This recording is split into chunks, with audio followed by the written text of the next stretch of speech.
Hello, everyone. This is Warhawk Beyond 2040, and welcome to a very special edition of the movie review series. And we are joined once again with the one and only, the badass himself, RexDaBoss11. Rex, it's great to have you here once again. It's been a long time. Hope you're doing well, brother. Hey guys, how's it going? Let's talk about Wonder Woman 84. I am very well and I am willing to join you here. Very excited. It's been quite a while, hasn't it, bro? It has indeed. It has been a long time coming. This has. So, Wonder Woman 84. This is the sequel to 2017's Wonder Woman, and this movie came out in 2020, 5 years ago already. Wow, it's gone Yeah, it so just seemed like quick. a while ago. I know. Just seemed like a So, while ago on paper when you think about that. I mean, the DCEU's been dead for at least 3 years now, hasn't it? So yeah. at least, yeah. So, Wonder Woman 84, as I mentioned already, is the sequel to the epic 2017's Wonder Woman. So, Rex, we're going to start with you. What was your thoughts on a Wonder Woman sequel, and what was your thoughts on what this kind of movie it was going to be? Well, initially when I heard there was going to be a sequel, which obviously after the success, because the first movie, I want to say that it made over $800 million at the box office, so it was definitely going to get Whew. a follow up. And Yeah, it actually to this day we've always said that it is maybe after the Batman series for a standalone character, it probably was one of the better DC movies of all time. To be fair, the Wonder Woman, the original one. So you expected something good. I'm not saying we got something bad. I'm just saying that we got something that I didn't really expect. I expected this to have possibly taken place in one of the other wars that had taken place between the modern time and say after World War II or World War One. So, absolutely nothing from World War II, nothing from the Korean War, nothing from any of the other, the Vietnam War, seeing as she's obviously an American or she's representing America at some point in these movies. It's a little bit strange, isn't it, how they went with what they yeah, went with. You know, what has this woman who's like nearly 100 years old never encountered any other people who've got powers, even though they've been experimenting on people for decades. Most of these characters were set in the 40s, 50s, and 60s. It was a little bit underwhelming, to be honest, because I expected so much more from the next Wonder Woman film. Like, honestly, I expected this to become like, even if the Justice League stuff didn't work out, I really expected her to be a centerpiece. Whatever this film was going to yeah, be, it was supposed to have been something that like patched in everything, but all we got was a mini origin story and then some story that took place, basically an adventure of Wonder Woman that took place at some point in the 1980s. yeah. I mean, when I found out that Wonder Woman was going to be getting a sequel, I was like, okay, this is it. We're going to get a film equally as good as the first one. I was so excited. I thought this is going to be excellent. This is going to be epic. And I thought we was well on our way to getting a trilogy. And when they said that this movie was going to be set in the 80s, I thought, what? Okay. It's a bit left field here. I thought maybe we would have gone straight into like the 40s or the 60s at least, or even at the 70s, because Wonder Woman had a first live action thing in the 70s. I thought the natural progression would be to go straight into the 70s, but for them to go into the 80s was just a bit bizarre, I thought. And, you know, this movie to me, and obviously we'll touch upon this as we go along here, this movie to me felt like two films. It felt like they didn't know what to do. It was almost like, okay, I know she signed up for 3 films, but let's just put the 2 remaining films and stick it together and hope for the best. And yeah, this movie had some good points to it, I won't lie. But when you look at how excellent the first one was, it was very underwhelming, like you say, because this film had a lot of high hopes, but ultimately it crashed. But there were some things that happened that I wouldn't necessarily say was the fault of the film. I mean, What faults do you think the film had, that didn't live up to the first one? What would you think they were for you? I mean, I'd say, of course, the casting, the characters, the people. I think Maxwell Lord works in it. I'm not sure about Cheetah coming in this early, even though, of course, she is a enemy of Wonder Woman. And like you say, Yeah, the, it made it so it was like there was two different, completely different films because Maxwell Lord is not a powerful character. He's not powered. And then in this no, film, he he's got not. powers, so they changed and retconned him. So maybe they should have just found a different character. Once again, like you said, with it being set in the 80s, there's no sign of the Gulf or the Cold War. It's like, well, who's she fighting then? And where is all the other Yeah, people? And of course, all the dream sequence stuff, it was mad. And obviously, as I've said before, this colorization, this fortnighting of sort of the call like Fortnite to Call of Duty, this colorization and making everything dead colorful and dead bright and dead like wonderful, but it's all based around like fighting and action and tragedy and all this type of stuff. It didn't make sense in this film. It didn't make sense in like Thor, the third one. It's like, look, can we just do dark and gritty? yeah, yeah. I mean, the film obviously set in the 80s. It was a bit too bright. It was really Neon. The colorful, word is very neon. neon. Yeah, it was Yeah, very the word is neon. neon. Yeah, very colorful, and it just looked too polished, too sheen, very clean. And I'm not saying that Wonder Woman's got to be dirty. It's not really what I'm trying to say. Is that It's the transition from the first movie being a really sweaty, gritty, no one got to change their clothes, everyone's covered in crap and whatever else, mm, fighting through the trenches, to now all of a sudden it's like this woman's living in this glamour world and she's dead popular, and which obviously we've seen this in the comic books and stuff.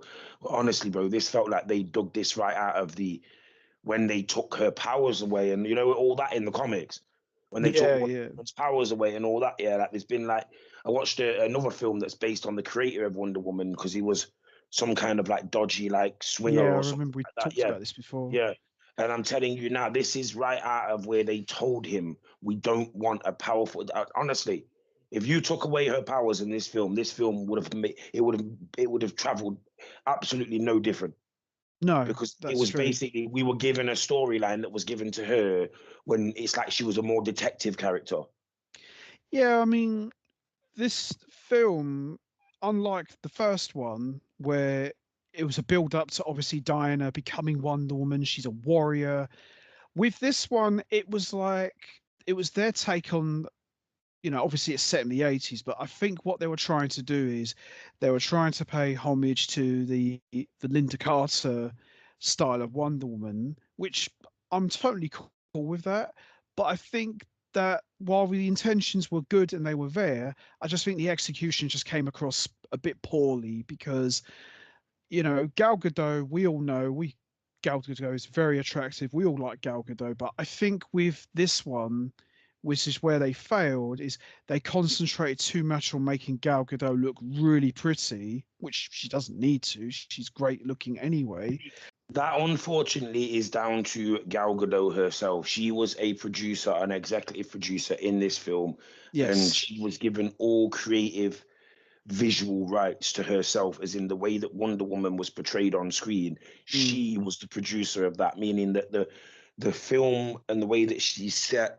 I mean, and you can't blame Gal Gadot for that. She's obviously an Israeli model who got into Yes. acting, and she's always had no issue in the sex appeal side of it. Let's be fair, when she was in them Fast and Furious films, everybody remembers her, and she got famous because of the whole her arse being on screen and him doing that thing in the film. You know what I mean? So when Yeah. you look at it from that perspective, it's like I'm not saying she's doing anything wrong. I'm saying that she's part of this modern generation of women that they have designed this modern young generation of women that just don't care. You show everything to get everything, and that's what you're in for, but you don't give it all away, so to speak, if you know what I mean. Yeah. I mean, It's I basically think, you can look but you can't touch.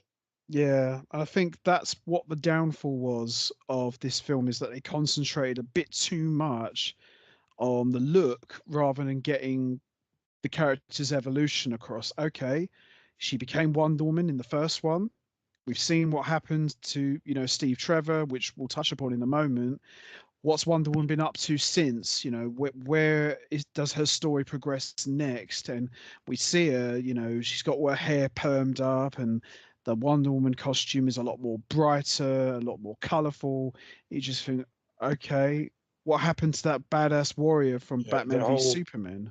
The whole concept of, and once again, I know this is from the comic books, etc., but the whole concept of she's so beautiful that even her friends are extremely jealous about her. And, and it's weird because in a non-related to Wonder Woman thing, but related to what I've just said.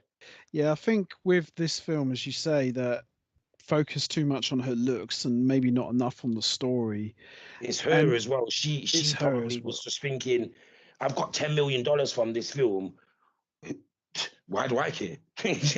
Well, yeah. Honestly, money will speak like an amount. Women are never really held accountable for bad performances in films. And this isn't a bad performance. This is just not a great film. She performs at the best of her ability throughout the film. So it leaves critics with a sort of head scratching sort of, she wasn't terrible. She didn't look terrible, but the film wasn't great. So she gets no blame or no fault or no, she gets no accountability for this film, even though I know deep down that a lot of her being focused on bum shots, like sexual appeal, all that, it's all down to her being an executive producer in this film, because that's the type of stuff that wasn't really in the first film. No, well, the first one obviously was directed by Patty Jenkins, but from my understanding, although he didn't actually direct this film, he was still kind of like overseeing it. That was Zack Snyder. No, he was in this film as well. He was, but he took a bit of a step back. It was during the production for this film took place during all the Elseworlds or whatever that debacle was with the Justice League film. So obviously it was a bit like they brought him on board as an executive producer, but they did just let Patty Jenkins and the guy that she works with, they just took the main thing, which is why Gal Gadot then subsequently becomes an executive producer because of that. Yes, and plus I think a lot of it was due to the fact that she and Patty Jenkins became very close friends and worked very closely on the first film, so they just kind of like bonded due to working so closely for all those months. Under nothing disrespectful, but if you look at Patty Jenkins, she's never been a supermodel, has she? So she's all right. She's no Gal Gadot. She's never been a supermodel. She's been involved in maybe she just wanted to empower the female that's on the screen and say, Gal, I'm going to give you what they don't normally give women in these types of films, because women aren't normally in these films, or they're not normally you. Like, let's name them now. Come on. How many films have we seen where they've been massively successful and it's a woman that is a superhero or some kind of, Kill Bill? Kill Bill was one of them. Tomb Raider, with Angelina Jolie. Tomb Raider, they weren't all good, but the success of the character, which bearing in mind, you could argue that Lara Croft was already famous before Angelina Jolie played her. The films, long before, back to the 90s. Face of the character and all that, and then even like in the modern one, they didn't even go for looks with the modern Tomb Raider girl, did they? They went for a completely different style of girl in the modern Tomb Raider film. So what they wanted to do. So I do agree that they were successful. But then when you look at these superheroes, like Elektra wasn't amazing. I'm not even going to get into what Catwoman was. Yeah, less said about outside of obviously her role in the Batman films. Yeah, I mean? And also you had Supergirl from what coincidence? That was from 1984. Yeah, with Helen Slater. But none subsequently were. I mean, you'd even go as far as to say like Buffy was more successful without even the TV shows, just the films. You know what I mean? Like, I think the TV show was much more successful than the film. I think the film did okay, but I don't think it set the world on fire. But I think the TV show with Sarah Michelle Gellar was a massive hit. I don't think that any female-led sort of empowered role. I think Kill Bill literally must have been like. And apologies if there's more than this, but I'm just saying that. I think Wonder Woman with Linda Carter was successful, but in all fairness to her, she never had her own film. She had like a couple of Yeah, film. specials, but she never had a Like, proper film. whether it was a TV character transitioned into a movie or it was a movie that transitioned into a TV show, i.e., sort of Buffy, Sabrina, they were more successful in the 90s than what any female superhero role has been up until Wonder Woman in 2015. Yeah, Kill Bill yeah, is the that's only one true. that comes to mind. Like Kill Bill Yeah, is the only one that comes to mind when I think a woman that is the main character. And then what, you got Charlie's Angels that was successful, but that's three women. yeah, that's true. So yeah, it is as you say. You'll be very hard pressed to find a female-led movie that was successful. Well, Sandra there is Bullock, another one. Sandra Bullock did a few, didn't she? She did a few in the 90s, yeah, where she was the girl next door, look, good Yeah, looks and all that, like Miss Congeniality, all that. She did that stuff, yeah. and don't forget, we can't. If we're talking about female-led movies, we can't forget my lady Kate Beckinsale with the Underworld movies. Yeah, Underworld. But she was obviously there's so much going on in them films. You know what I mean? Absolutely adore Kate Beckinsale, and I love Yeah, the Underworld films, but not all of them were great. yeah. That's what I mean. They're not all great, and she's not. It's not like she's standalone. There's other people helping the other people. You know what I mean? Like they Yeah, definitely a little bit like with Blade. They definitely made it so that she would add a background unit of people that would stick up for her and be part of her team. But yeah, she's the main character, and I do agree she's on that list because she would have been one of them with Uma Thurman and them. Where it's like, well, we were successful characters in our own films. yes, We didn't but I need think men. We didn't need to play second fiddle or love interest to a man in these films to be what we were in these films until Wonder Woman, where she plays. There's not a comic book one that I could think of, which was, I mean, unless you could tell me a comic book, because one, say Catwoman was not successful. Elektra no. is a bit of a cult one, isn't it? You know what I Black mean? Widow in the MCU, it was okay, but it's one of those films that the Black Widow film could have worked better as a mini series if they split it up into like Yeah. 5 episodes. Yeah, and Uh, and, and Black Widow, there's no way I can have that put on the level of Wonder Woman, the no, first not film. even close. Nowhere But near. not even Right. close. And that came after as well. So they even had like tips to like work with and you know what I mean? Like they had something to even balance on. Like when you look at Wonder Woman in the first film, and this is actually fits in, this is why there's no reason for this 84 to be so subdued and so mediocre. Because Mm. the first film, it's like what exactly did they have to compare with? So Well, I they at least mean, had the first film to compare with. So it's like if they managed to throw it out the park with that first film, the second film, there's no excuse for Hawk. They definitely should have. This film should have been way, way, way better than it turned out because the fact of the matter is they had the first film to say that's the literal peak of the mountain of a female-led film with a superhero like that's how you do it. character. This is how you do it here. Don't stray away from that format there. Just find it should have been like Rambo. This should have been like Rambo, where they just did the same thing a second time with a different character. Mm. Well, I mean, I think some of the reasons why this film didn't do as well, I think, was because of the time it came out, because this came out during the pandemic. So Yeah, obviously, no one could go to the cinema and watch this. This was streamed on HBO Max, yeah, and not everyone's got HBO Max. And we've talked about this before. Not everyone is going to stream a film to watch it. I yeah. think what they should have done is, and then some films did this and they actually went on to do very well. I think they should have held back on this movie, released it maybe in 2021 or 2022 when cinemas were reopening. And I think make the people wait a bit more. Maybe could have gone back to the movie and said, right, let's look at this movie as a whole. Let's change some bits, maybe take some bits out, just condense it a bit more. And I think if they had held back on it and released it like a couple of years later, it probably would have been a different story. I think it would have done very well, but it was just the time it came out. See, that's the people, and I'm going to use the wrestling analogy. That's the armchair fans that are now screaming at the YouTube screen or their phone and saying, "Yeah, but that's the successes of the movie. The movie could make billions of dollars, and it could be a crap movie." And I'm going to address that right now. Go for This it. was not a great movie. So No. whether it had been released on, it actually needed to be released the way that it got released to show that it wasn't a great movie. Because if people would have had to have once again treaded out without COVID existing, or even if it does, treaded out into society to spend $14.99 to watch this mediocre dross compared to what the first one was. It's where I'm looking at, like Aquaman, the second one wasn't this bad. No, well, we will be talking about that at a later date. No, it There's wasn't no that reason bad. why this was so mediocre. Like, there's bad movies, Warhawk, there's bad sequels, but this was mediocre. It wasn't terrible and it wasn't unwatchable. And as you say, it was almost like 2 45-minute episodes split up where they couldn't decide. Like, oh, they panicked during COVID and thought, well, we've got production for 2 different movies, so we're just going to put them into full production. And what we've got here is this. So it's just one movie. Yeah. The thing with it is it would have been worse.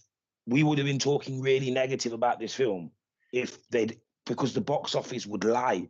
Because of how good looking she is and how popular the Wonder Woman character was, the box office would have lied. And we would have been here saying, oh, yeah, $700 million. This film was one of the greatest successes in the history of the DCEU. It was a mediocre movie and it was poor. Green Lantern was a bad movie. Oh, there was no character before this. There. There was no character before, so they could have done anything. They basically threw whatever crap they could at the wall with the Green Lantern, and it didn't stick. With this, they had so much that could have stuck to the wall, and they just said, "Oh no, we're going to do something complete. This is the story of Warner Brothers and DC. We need to sell toys, and we need to sell. So we're going to brighten this stuff up, and we're going to make it crap."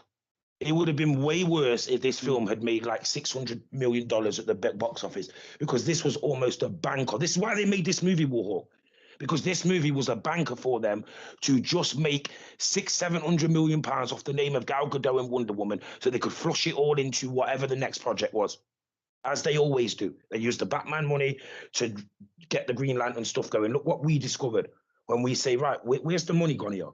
From the films that they made successful, the Dark Knight and the Dark Knight Rises and Batman Begins. Where's the money gone from those films? And you see that it filters down into mediocre and awful productions of characters and films. And this is what they wanted to do. They wanted to take the Wonder Woman money and probably flood it into. That's why the Flash ended up so mediocre as well, because they needed this money to travel down. And then if you look at it, since Wonder Woman 84, every film's like, well, they're not terrible, but they're not great. It's just putting the character on screen. Shazam, the second film, all of them, it's just characters on screen, isn't it? Yeah. They did with the DCEU what I told you 10 years ago they should have done with the Arrowverse. Villain of the week. We just get 6 villains a year with the different characters, and it's just mental headache. And then you look at a film like The Batman with Robert Pattinson, and barely anyone even speaks about the film. No. Because our minds are all boggled from this 10-year period of the DCEU Justice League nonsense. It's like, what did they do here? Where did these films even come from? Where does this film come from in the spectrum from us watching from the Man of Steel to the Justice League film? Where does this film even fit in? It's ridiculous. It's like, oh my word, they took all that money from the first film and they made this crap with or without COVID. It's like when you look at both films, it's like they're not even the same. Yes, it's a sequel, but a different character. It's like a totally different character. It's a retcon. They've used, honestly, I swear to you, they have used stories from this retcon version of Wonder Woman. Yeah. It's not this don't seem New 52 to me. Well, New 52 had done a lot of questionable things. I've never read those comics, to be honest. But when you look at both films, they're not the same. And as I said, regarding this film should have been 2 films. We should have had Maxwell Lord as the main villain for number 2, and then number 3, you bring in Cheetah. That's the way it should have gone. They did refer to the big boss, who they didn't use in this film, the person who the Power Stone comes from, or the Dream Stone comes from. Oh, yeah. They referred to who he was. He was supposed to be cast in this film. Never did, though. And Maxwell Lord was supposed to be the person who, like, summons him. But then that never happened. The thing is with Maxwell Lord, he's a Justice League villain. That's why it was so... Pedro Pascal great actor. Said this. He said this in an interview when he says, there was no way I was not going to take on this role. And he said that Maxwell wasn't supposed to have any powers. He was supposed to get this Dreamstone, and he was supposed to do like the unthinkable and like break it. Like it wasn't working for him or something, and he gets mad. And you can see how frustrated he gets. He's a liar, he's a pretender, and he smashes the Dreamstone. And then this mist and all this, it's one of these genie things, and then it Yeah. releases obviously this entity that is this, let's just say this beyond the character.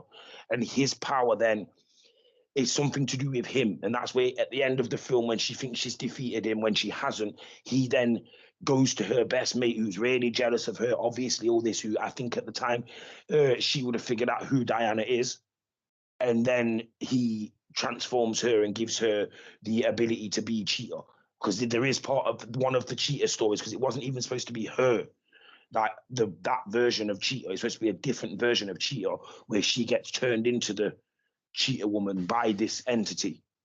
It's funny because with Cheetah obviously being the most iconic Wonder Woman villain of all time, she's had a lot of different origins in the comics. Yeah.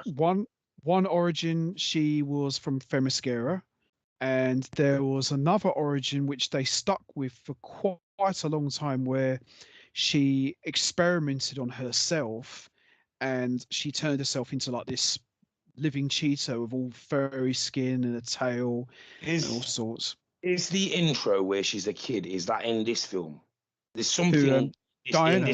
Yeah, Diana. There's Yes, something in there's a this film where at the she's a kid. beginning. There's a 5 minute intro at the start where she's she's competing in the like their Olympic Games and she's not allowed to. See, they have the perfect storyline there to start it. Even if they wanted to just wreck on the whole story, they have the perfect thing there. You've got maybe Cheetah, the girl who's really popular at the time, and then Diana beats her in that Olympic thing. Or That, yeah, I see where you're going. That was kind of the origin. She wins because Diana's disqualified, but she always knows she's better than me. And then Diana obviously goes off into the real world and she's jealous. And you get to see little bits and bobs. Then, like you say, she starts experimenting on herself. Or at the end of the film, it turns around. The entity then, when you think he's been defeated, is like, I need to transfer my power to somebody else. Boom. He transfers his power to Cheetah or to this girl and she becomes Cheetah. Barbara, yeah. Yeah, I mean, or maybe that she would have been wins. a good way. She That would have been a wins. good way to start the film. And he says, you cheat. And imagine the entity says, you cheated to win that race at the start. And now I'm going to turn you into a cheater. Could just be something so simple and completely out of what the comics are. That's the good thing about like Marvel, is they'll take Stan Lee's and Josh Kirby and those words and those, because it was really corny when they were writing some of these comic books.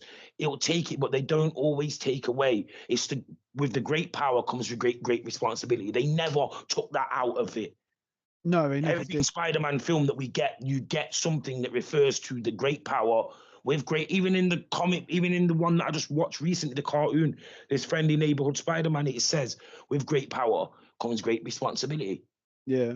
I mean, that what you just said there, you know, having Cheetah as a kid competing against Diana and Diana beats her or somehow, that would have been the perfect seed to plant, you know, for this whole film.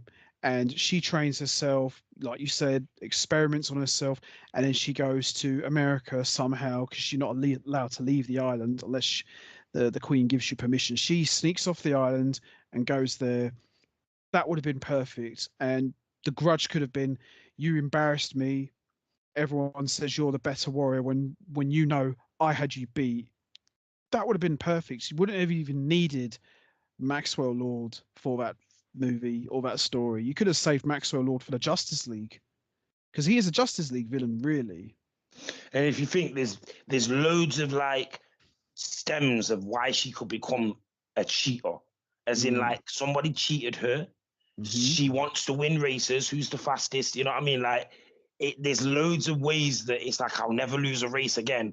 There's loads of ways that you could have little bits that she becomes that. Why, you know, like, why would she become a cheater? It's like, there it is. Diana cheated to win, wins, embarrasses her. Years down the line, she is obsessed with Diana cheating. And eventually she thinks, well, what animal would Diana not be able to beat in a race? A cheater. Exactly. Which, to be fair, somewhere that must be one of the reasons why she becomes the cheater, because no one, you know what I mean? I can't really remember. Are we just retconning an origin with common sense the DCEU characters? I think it was mentioned in the Justice League cartoon when the Injustice gang captured Batman, and Cheetah was keeping an eye on him, and Batman said, "I know all about you," and she says, "You know nothing about me." And he said he addresses her by her real name. He said, "I know you as a scientist, and you experimented on yourself, didn't you? And it didn't go too well." And then she becomes like this sympathetic figure and said, "How do you know all about that?" And Batman says, "I do my homework. I make it a point to know all about the people I face." Would have been something that could have mentioned that in the film as well, but they didn't. Question though. Let me ask you a question though. Go Is for that it. never done? Is that never done your head in these films and like comic books and TV shows where it's like, if you've got information on a Mm, powered person from mm. certain parts of the world and you're a vigilante, why are you sitting? This is the problem with some of these superheroes. It's like they are stuck in one area of a certain city, whatever city they be linked to, a real or fictional, and they're not allowed to, their powers do not exceed the triangle of that city because it's mad. Where it's like, so right, so Batman, you know who Cheetah is, but at no point have you just stepped out and thought, if you're an army soldier, like this is the thing. In the films, we've always been led to believe that the army is like a bit of an untrustworthy sort of the army and the police, and that they a lot of the time they're after the powered person, aren't they? Most But of the why time, do yes. they go to look for the powered person? But yet Batman and them man are just sitting back, fold on. These are not good people. They're not on your side.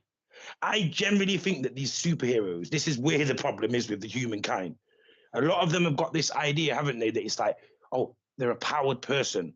We could probably get them on side. Why? What? Like, take them down. Stop trying to get powered people to help you. You're not powered. No. It makes sense though, doesn't it? When you think about it, it's like someone's got to eventually ask that simple question. Why don't we ever just go after all? If we've got a database of all these criminals and like powered people, why don't we just go after them? Yeah, you would think that, but I think with Wonder Woman 84, I think they just didn't know what they wanted this kind of movie to be. Obviously, they wanted to do it in the 80s, but like I said earlier, it was just two films glued together. And That's the how it dream felt. world, the dreamstone thing as well. Surely they could have gone with some like, even though it's set in the 80s, they just turned it into like some like reenactment of like maybe the First World War set. You know what I mean? Like they did Yeah. something. Wanted Like you to, think that this is going to be a really pretty, nice film, and then as soon as Maxwell Lord does something with the stone, it turns it into some horrible, like mm, next dimension. Do you know what I mean? yeah, there is one thing I wanted to touch upon this, and this is like one of the main themes of this film is what you just said, the whole dream thing, wishing.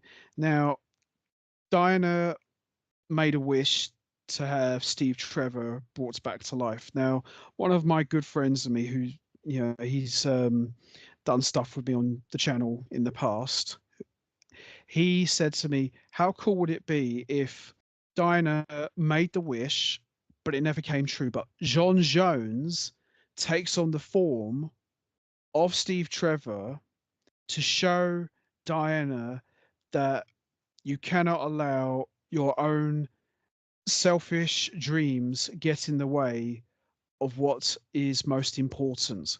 That is what I thought would have happened. And he could have revealed himself at the end. I'm really John Jones. He said, but hang on a minute, your wish never came true, Diana. You cannot bring people back from the dead, especially a human. I took on this form to show you that you cannot be this sort of person.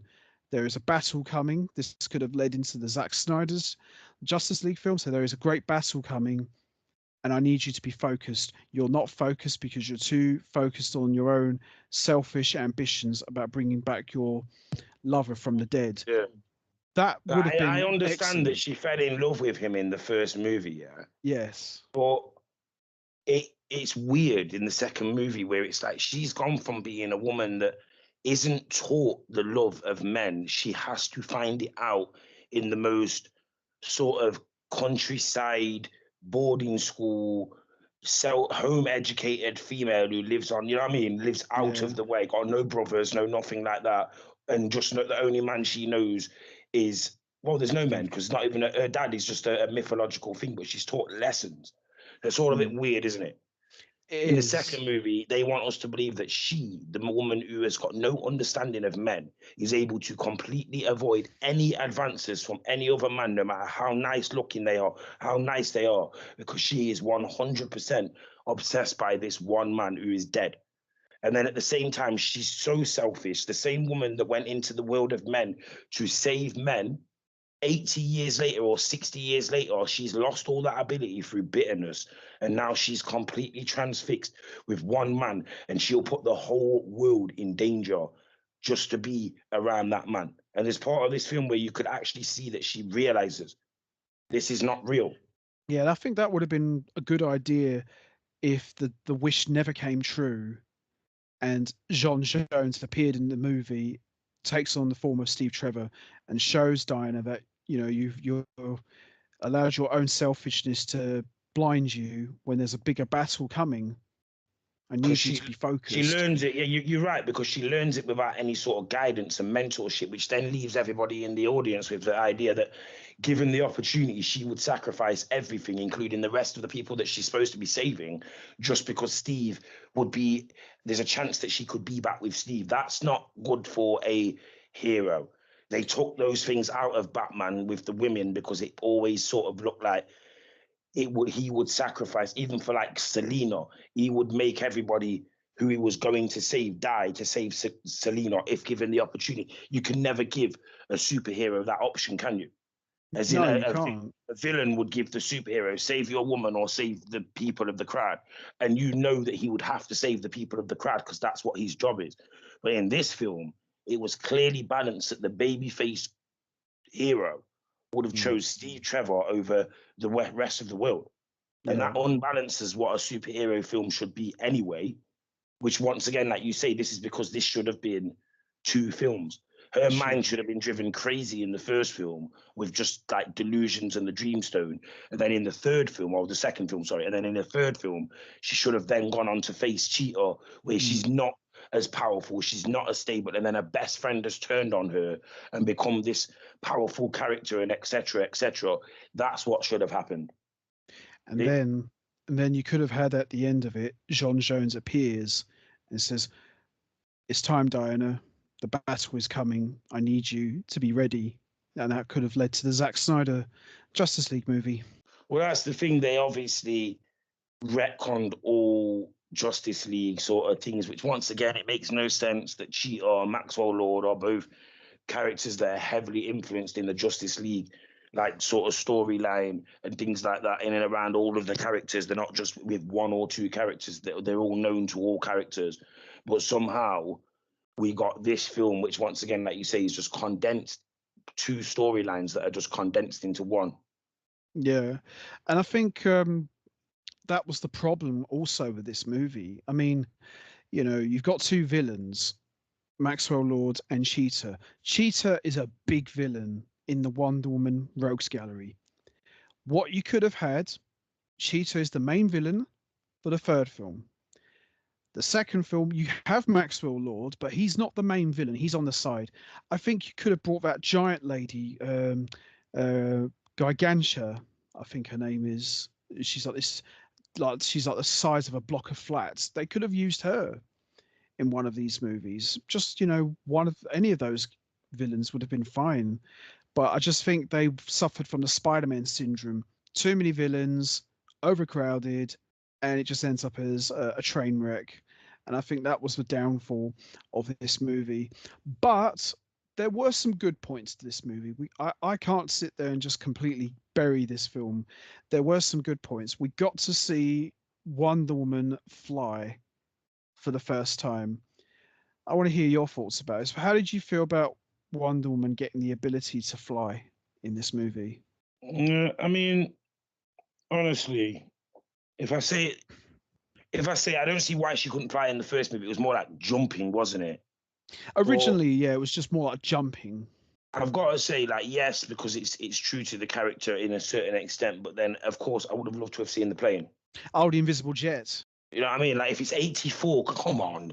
Yeah, you do see the invisible jet in this movie, but I know what you Oh no, mean. of course you do. Of course you do. Of course you do. Yeah, sorry, of course you do. Yeah, But that's what in my head I was thinking. Now I'm thinking now, yeah, of course you do, because I meant to mention that earlier on. yeah. That's what I was thinking. Well, at least we're gonna get to see that in the 84 rendition. But then why is she flying? I think her flying was a great moment. Probably my favorite moments of She the can entire movie. fly, She so can there's no fly. reason why she can't fly. I think a big moment like Diana flying for the first time, I probably would have saved something like that for the third film. Personally, I think the Yeah, second that was film, it. That the was it. sec, the second film, she gets the invisible jet, and for some Dolos. reason gets destroyed. Dolos. Yeah, Dolos is the god of lies, yeah, and he's the creator of the Dreamstone.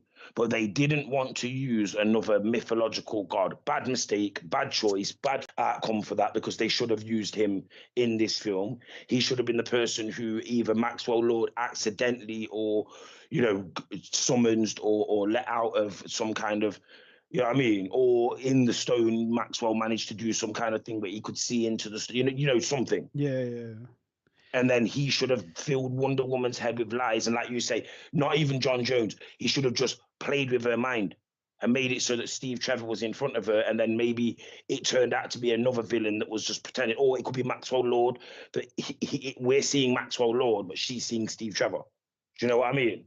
And That then, could have worked. and then in the end, she then figures it out, takes him down, and then because it's not been revealed until right at the end, the Dreamstone is then where I don't need to stay in here.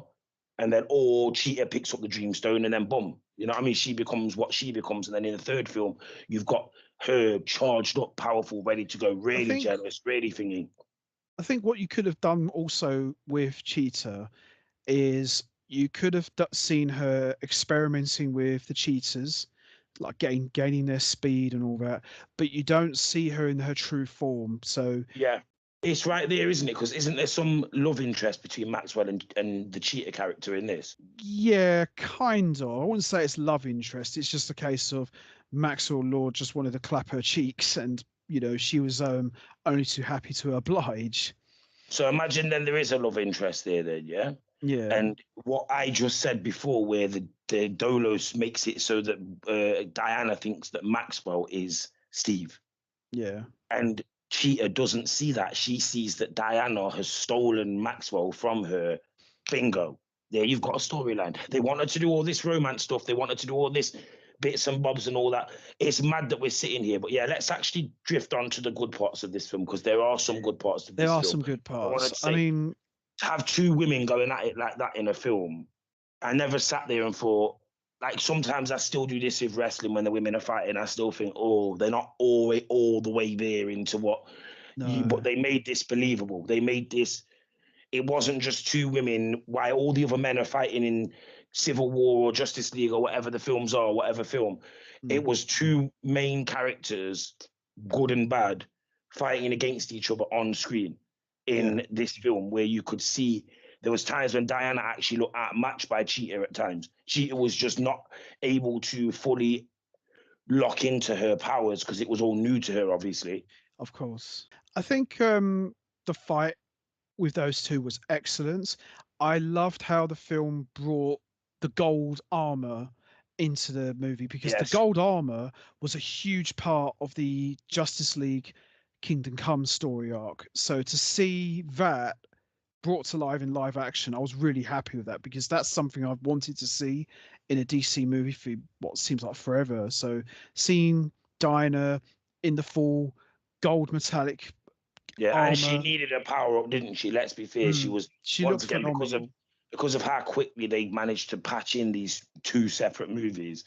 She went from being quite delusional to quite vulnerable, didn't she? In this movie, where it was like not knowing that there was someone like Cheetah about to just come out of nowhere to take her on and take her down. And this wasn't a character that was trying to take over the world, so to speak. This was a person who was literally just targeting her. It's Yeah, very rare when you think about it that a villain, like Spider Man's had a couple of them villains, hasn't he? Where it's like They're not really, so to speak, taking over the world or trying to rule the city. They just want to go after you. Yes, that's right. It was a great fight scene. I thought that was done very well. And as you said, Diana seemed outmatched. Like she couldn't keep up with Cheetah because she was so crazed and and I liked what they did with Cheetah. They didn't have her talk. I thought that was done very well because I thought they would make her chatter away, said, "You took everything from me, I'm going to take everything away from you." No, she didn't Yeah. say a word, and She's I think almost that in that worked better. she's almost in that early Incredible Hulk stage, isn't she? Where it's like the transformation, she's become fully animalistic. In time, she'll have to figure out the human nature to herself, etc. You know what I mean? Yeah, yeah, I thought that side of things was done very well because they could have gone down that path. You could have had Cheetah talking trash to her, but they didn't, and I think that worked better for the character because she's not human anymore. As you said, it's like the Hulk mentality. She's more animalistic, and she just knows one thing, and that's to hurt someone. So I think that side of things, as far as this movie is concerned, I thought that was done really well. And you've essentially got the whole world going to hell, because of the Dreamstone thing. But then underneath it, you've got Dinah and Cheetah going at it. So that scene there was excellent. And the build up to, because I wanted to touch on this earlier, the build up to where Dinah flies after Steve Trevor disappears and she renounced her wish. That was a good moment. Seeing her running and then eventually she just jumps up and starts flying. That was definitely a Superman moment for sure. Reminded me of an episode from Smallville where Clark just flew for the first time, even though he was corrupted. But it kind of reminded me of that a little bit. Seeing Dinah flying around. That was a very good moment. So, even though this movie had its bad points, it'll be a bit bad to ignore there was some good points to this film as well. It wasn't all bad. But as you say, when you compare it to the first one, yeah, this I wouldn't I say it don't fell think the off the word cliff. is even bad, to be honest. I think the word is disappointing. I think Yeah, it was like, once again, I said it earlier, it wasn't a bad movie. It no, it was just, wasn't. it was like a filler episode of a series where you're gonna get to expect that, but you don't expect that as the sequel. And once again, like I said, yes, there's a lot of factors thrown in, but a lot of the production and the filming and the scheduling for this film took place before COVID-19 was announced. It's just Correct. because it was released during COVID. So it's one of those films that live in that bracket of, was it a bad film that would have been successful because without COVID, and it would have been, Mm. or is it a half decent movie that failed because COVID? I'd say it's more of a mediocre film that, luckily for the critics like me and you, it was deservedly shown to be a mediocre movie, because this could have easily been one of those middle tier Marvel sort of films from about 6 or 7 years ago that weren't exactly amazing but weren't terrible, that were grossing in like 600-700 million, and then it's on to the next one. Yeah, and I think a lot of the trouble mostly was I think it had trouble following the first film. And I think that was the problem because they set the bar so high for the first one. I just don't think the second one could have lived up to it, and it didn't Yeah, I ultimately. don't, I don't, but I think that once again they should have just gone with the rinse repeat format of, they had it in plan with that Dolos. They used ideas from what he is thinking. They used the power, his powers, and the thing that he had created. There was no reason why they shouldn't have just tested the water for a second film set maybe in the 60s or 70s or in the 80s, where it had another person who turned up on Earth. Like, finally, I've fucking been, or like I say, where these Dreamstone released them, and it's like, finally I'm released. I've been looking to have a conversation because, maybe, like they say, he's another god, they're all related. So he could have said, yeah, my brother or my fellow god told me a story once upon a time about a woman, and it's obviously a story from Ares, and obviously he's come out, and then you've got Dodos. Or it could be something completely coincidental. She could have just been working in the museum, and she released Dolos, and then of course all the lies thing, he just wants to play tricks on people. But Yeah. unfortunately for himself, he ends up playing tricks on the one woman who he shouldn't play tricks on, which is Diana of Themyscira. You know what I Yes. mean? Totally. No, absolutely. But you know, I was like you said, it wasn't a terrible movie. It And wasn't gods a only good movie. communicate with gods as well. Yeah, So it's why in this film would they not have a fellow god turn up to speak to this daughter of Zeus? yeah, you would have thought so. Like you said, you know, I totally agree with you. It's like this film wasn't terrible, but it wasn't good either. It was just disappointing. You know, you had It's the such Infinity Gauntlet. It's the Infinity Gauntlet without Thanos. more or less, yeah, and no Justice League. Yeah, no Justice League whatsoever. Not a cameo from any of the people to help this woman No, because it's no scenes with set them. before she met all those people. But yet allegedly all of these other people were running around saving people, while these random powered people, yeah, I don't want to get back into the negative side of it, but it's like this was, and I'm gonna say it, this was a failed cash grab. They tried to use the character of Wonder Woman, and rightfully so, because they had every right to do, because she was popular, Mm. and they just banked on the fact that only a real worldwide tragedy or miracle would be able to stop that film from becoming a success. And unfortunately, they filmed this film in the 1 year that you shouldn't have done that, 2019. And by 2020, of course, with the way that the world was, yeah, No, totally. But you know, even though this film wasn't perfect, there was still some good stuff, and I think, as I said definitely not earlier, unwatchable. Definitely not no, unwatchable. no, It's films that we've watched where they're like, yeah, they're unwatchable. You know what I mean? this was They're watchable. unwatchable. I mean, And not even the ones that you're thinking of. Like there's some of the films in the middle that were like, yeah, they're unwatchable. I mean, I do like this movie. Don't get me wrong. Maybe not as much as the first one. The first one's 10 times better. I mean, I recently watched this again. You know, and I thought, okay, that's not too bad. It's It's just, definitely a film that would appeal in the long run to families, young girls, stuff like that. yeah, yeah, yeah, definitely. Definitely got a successful market. It's definitely got a thing for the more feminine boys, etc. And obviously for the boys that obviously like she's an attractive woman and stuff like that. But yeah, I'd love her to get a third movie, which actually is a good movie, to be fair. Yeah, I think this film, if the first Wonder Woman was Wonder Woman Dark, the second one was Wonder Woman Light. That's the real truth. This film was very light. Lightsaber, mate, lightsaber, because this was like this was neon. This was very, very neon and colourful, which obviously it was set in the 80s, but Mm. it really overemphasized. It looked like the 90s as well, by the way. I'm just going to be perfectly Yeah. honest. Oh, yeah. There's the scene Most at of the the film looked like the start. 90s. There is a scene at the start, just after the initial intro, where, and it's just something you would have seen in the Linda Carter 70s series, and I think that's why they did it.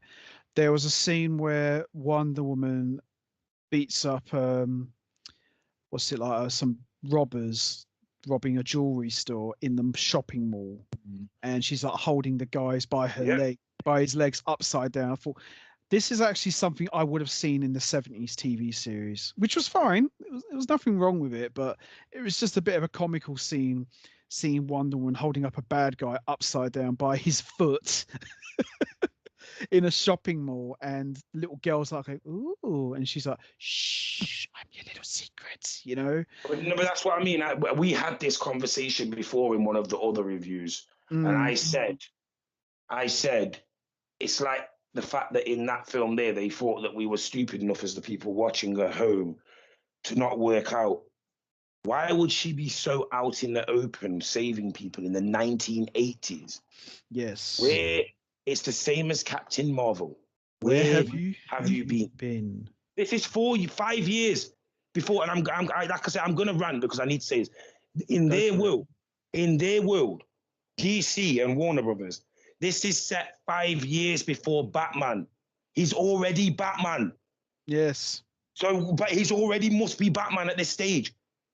It's set exactly the same time as like Batman Begins. It winds me up when they can't work out their own retcon. Why would she be running around in malls as a superhero, saving people in any city, and she's unknown until what? Is she with you? Oh, I thought she was with you. How? How? How is that possible?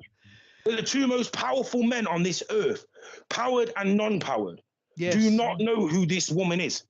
Come on, Batman. What's wrong It with doesn't you? make any sense because he's already Batman when she's in that mall. Yes. But he I knows would who have. the cheater is. Yeah. I would have thought. I think by that point, I mean, depending on what's continuity we're going with here, I would have thought by that point, That's a statement in 1984. itself, Warhawk. What continuity are we going with, mate? It doesn't make sense. I think for 1984, Batman must be at least within 8 Early years. Batman. Early Early Batman. Batman. No car, just a shitty suit. Batman. But He then must what have about been. Superman? Because he's already there. And No, then he's his got to be at least cousin's super. already there. He's And got to yeah, be. exactly. This is what it gives you a headache as soon as you think, He's wait, got to be Superboy what's going on at this here? point. What's going on here? I Because none know. of these characters aren't. They even say Batman 89 is set like years. Look at the way they. So Batman's like 30 years old when she turns up here. This is insane when you think about whose idea was it to set Wonder Woman. This story could have easily taken place just in after some of the Justice League stuff, and no one would have batted an eyelid. Her being a 37-year-old woman doing all mad stuff, but there's no explanation apart from the fact that we know she's 100 years old. But they did this in 1984, and it just made the rest of everything that they had done say, well, where's Clark then? And where's Bruce? Surely they're alive at this point. Yeah, Bruce. They're fully grown men. Bruce is a fully grown man. Clark's got to be at least Superboy. At least he's got to be. Then there's Cora. Then it's madness. It's like, wait a minute. What is the DC universe? Because I know that they've done this in Marvel where they've had to retcon certain times where they always patch it in where every character, then it's like, right, we've moved them 5, 6 years forward or backwards or whatever. But in the DC, this film had no positioning. It should have been called The Adventures of Wonder Woman. Yeah, I think if I was doing this film, I would have like to maybe put 84 in the headline. It's like, why? You've made us all question the fact that, well, how can she be fighting these powered characters on her own? But 20, 35, 40 years later, she turns up in 2014 and the Justice League's like, is she with you? What?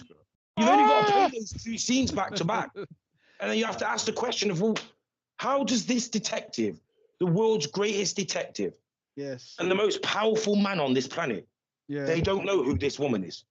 And she was running around in malls in 1984. Come on. Another thing as well, and they did this in the 70s TV series with Linda Carter, but they didn't do this with Wonder Woman 84. Now, in the 70s series, she kind of goes to the Clark Kent motif where she wears like these big glasses. Yeah, she changes, doesn't she? Spins. It completely changes her look. They should have done that with Gal Gadot's Wonder Woman. She wears the glasses. Yeah, Diana's just walking around like it's like, we know who you are. We can see your face. It's bad enough with Clark. It's bad enough with Clark where it's like, yo, Superman, Clark, why are you wearing a Superman outfit without the glasses? It's bad enough. Like, what are those glasses? You know what I mean? Like, go on. And one thing that was disappointing that they should have included, if we're going for the whole bright and colourful thing, where Diana in the comics, and they did it a bit in their cartoons, is when she changes into her Wonder Woman costume, she does the little twirl, the little twirl, like she spins around and just, boom, flash. They should have gone full. They should have done that in the film. I'm bummed out about that. I thought, especially in that early bit with the mall, they should have gone full Wonder Woman thing. Yeah, should have done that. What they could have had is Dinah is in a. This is going to sound stupid, but it's the 80s, so we'll roll with it. They should have had a scene where Dinah is in the mall with her glasses. She's shopping. She sees the robbery going on, goes in the dressing room, does the little spin, just like in the Linda Carter show, and kapow, turns into Wonder Woman, and you hear that. But obviously they 80s it up a bit, so it sounds like the Wonder Woman thing we know. Synth pop, like, yeah, you know, a bit of synth pop, mate. Yeah, mate, I'm with it. Yeah, See, but it's all 80s stuff. One thing's for sure is whatever this has been, whether it's been a review or a burial of this film, we have definitely designed a better Wonder Woman 1984 film with the ideas that we've had. And if we can sit here just debating about this, in like you say, in hindsight, it's always a bit easier. But my word, how did they take that idea for that first film and design this? It could have done that. You know, Diana turns into Wonder Woman, hear her theme, but it's Yeah. all like 80s up, so it's the same thing, but it sounds like a synth 80s pop You know what I mean? By song. all means, exploit the character. Yeah, if you're gonna go with the By, 80s, go all the way. by all means, exploit the character because you're going to do that anyway. Yeah. Yeah. But the problem that they did here is they tried to get people to actually take this seriously. Like, once you break it down in a longer run, like I just said, where does this position in the DCEU? Where does this position in the timeline of like the comic book films and stuff that we've been watching for 10, 15 years? A process that it can actually, as you well know, can be quite time consuming and quite annoying when we have to do it and watch films that are, let's just say, hit and miss, mediocre. We're now, the worst thing that comic book films got in this world is better. So that now we can actually look back and say what's a good comic book film and what's a bad one. And this is one of those. It's like there's no excuse for it. You may as well go for broke and have Madam Web or them type of films where they don't always work out, but in long run you can say, right, well, they tried it. But this was like, you had no excuse. This is a sequel film. This should have been so much better. It's literally just a slap bang 5 in the middle out of 10. And it's like, right, it was almost like what you said earlier on, but like, we've got to put these people on screen. So let's just make something to keep the copyright. Yeah, that's what it did feel like. But the thing was, though, they put her in the 80s. Well, okay, she's in the 80s. Go all the way then, you know. But I don't know, really. It just seemed like they were a bit lost. It's like they had the idea, but I just don't think the execution was there, which is a shame, really, because Wonder Woman in the 80s on paper, okay, it's a bit bizarre, but you could have explained, well, how did she end up here? You know, what's she been doing since then? But they never really explained fully where she's been or what she's been up to since the events of the first film. And I think I heard that for the third one, which we sadly didn't get, there was an idea of having it set in modern times. I think they were going to skip forward to the 2000s or something. So I don't know how that would have worked, but yeah, I think I'm kind of glad they didn't go that way. Well, based on the NWO 2000, I'm glad that they didn't do that, because if it had been Wonder Woman 2000, judging by this, it would have been absolutely horrific. Oof, yeah, it would not. I don't think that would have worked out very well. But you know, even though this film had its faults, it's still better than what we've seen in the past. You know, to use the analogy, It isn't the worst DC film, no. but it's simply because of it being a sequel. This would have been like The Dark Knight being a really poor film. And Batman Begins wasn't as successful as Wonder Woman. Wonder Woman, I believe, is the most successful like debut DC character. Oh, absolutely. Film, where they stand alone and they use no one. They designed the whole cast around everyone who needs to be in that film. And in the second film, they pulled the rug from under. Honestly, but yeah, I'm just gonna say let's do a rating. I've already rated mine. It's definitely a 5 out of 10. This was straight in the middle. It wasn't terrible. It wasn't unwatchable, but it wasn't fantastic, and it was mediocre at best. I'm going to give this film 6. I'll give this a 6 out of 10, if I'm truly honest. Pretty much the same as your reason. It's in the middle. It's not terrible, but it's not good. It should have been so much better. It should have been much better, but the ingredients that they had to make this cake should have tasted a lot more better than it tasted in the end. Let's just say that this is slop. It's tasty slop. That's all it is. Yeah, it's not good taste either. But yeah, I'm definitely going with 6 out of 10 for this one, because that's how I feel. It was okay. It's still watchable, but not as good as the first movie. Sorry to say, but hey ho, you can't always get it right. But you know, at least we got 2 Wonder Woman movies. You know, she got a sequel, not many of the DCEU films got a sequel. So, you know, Exactly, which goes to show how good that the first movie must have been. there you go. So, you know, very few DCEU characters got sequels. The only ones I can think of was Wonder Woman, Aquaman, and Shazam. They're the ones Yeah, that and then got a obviously sequel. before that, obviously Batman, Superman, they got sequel films, but from the DCEU, Yeah, from those ones I Green Lantern mentioned. onwards, yeah, she definitely got two of the biggest slots. But I don't think when you rank it, and I said this before, this film made it so that I have to say in the long run, the two Aquaman films were actually overall better than these two films because they were both solid and they were both good and they were both watchable and they were both had understanding issues with them, but they Yeah, were both, 7.5 out of 10. Like yeah, the sequel didn't fall off a cliff. It wasn't. They're pretty much even films when you look at them. Yeah, yeah. And we this will definitely was talk this was about a the 10 second. to a 5. This was a Yeah. 10 to a 5. Yeah, but honestly, this was a big drop. None of the Dark Knight Rises films dropped or raised this much. Like, no, No, you know what I mean? no, totally not.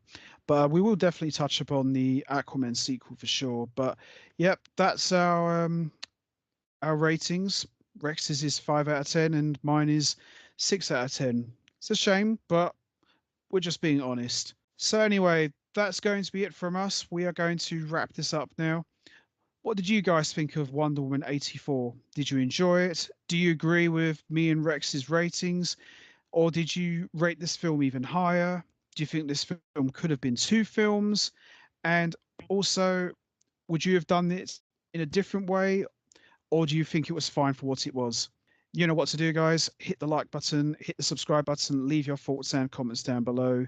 Rex, this has been a pleasure as always, and look forward to doing this again in the near future with you. Yeah, thanks for having me. And guys, stay tuned for more. Take care, everyone, and see you soon. Bye for now.